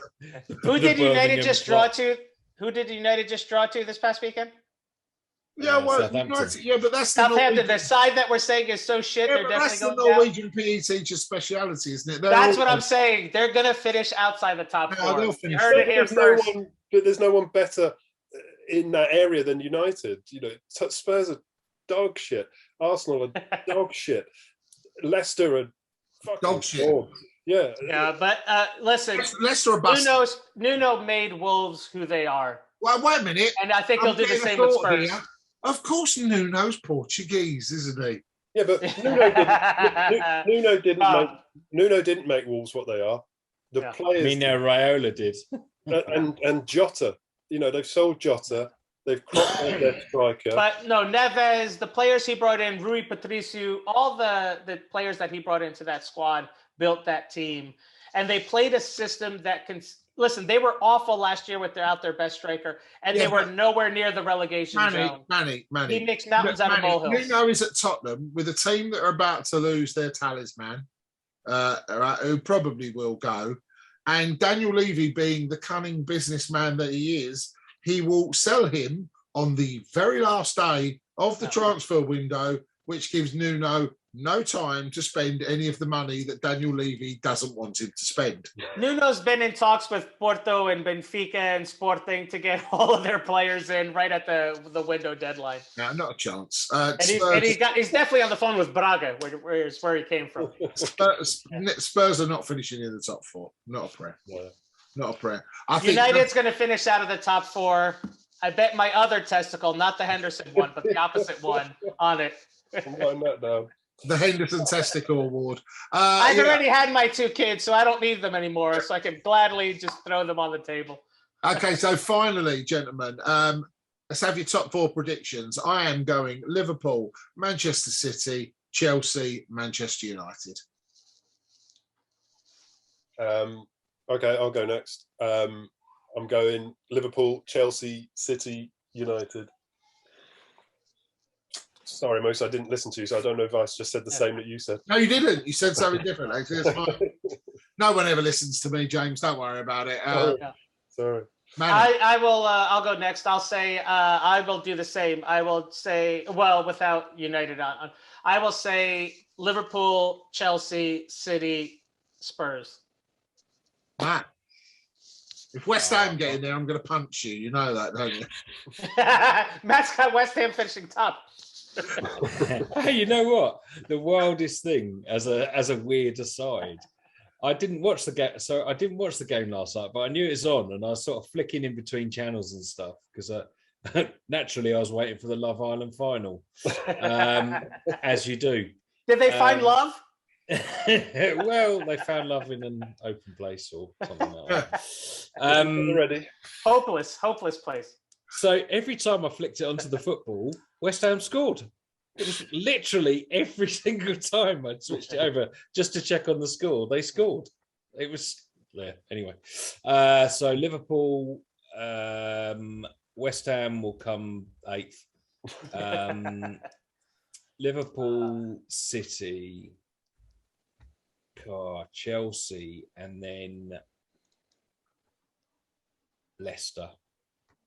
So you've got United out of the top 4 as well. Oh God, yeah.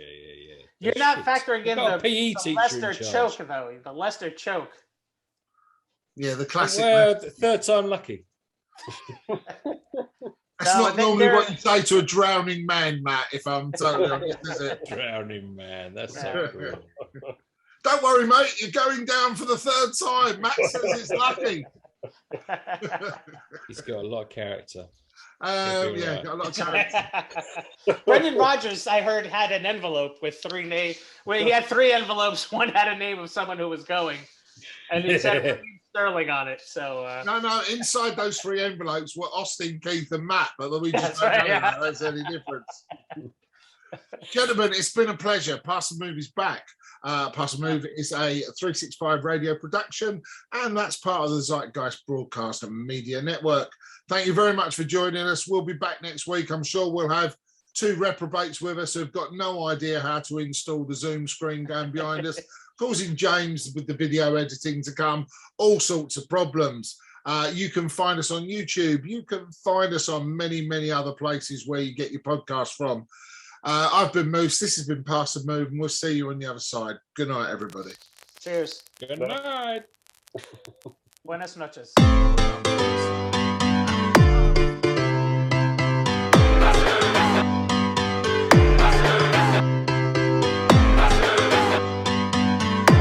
O relógio já passou dos 49 prometidos pelo árbitro. Cai a chuva.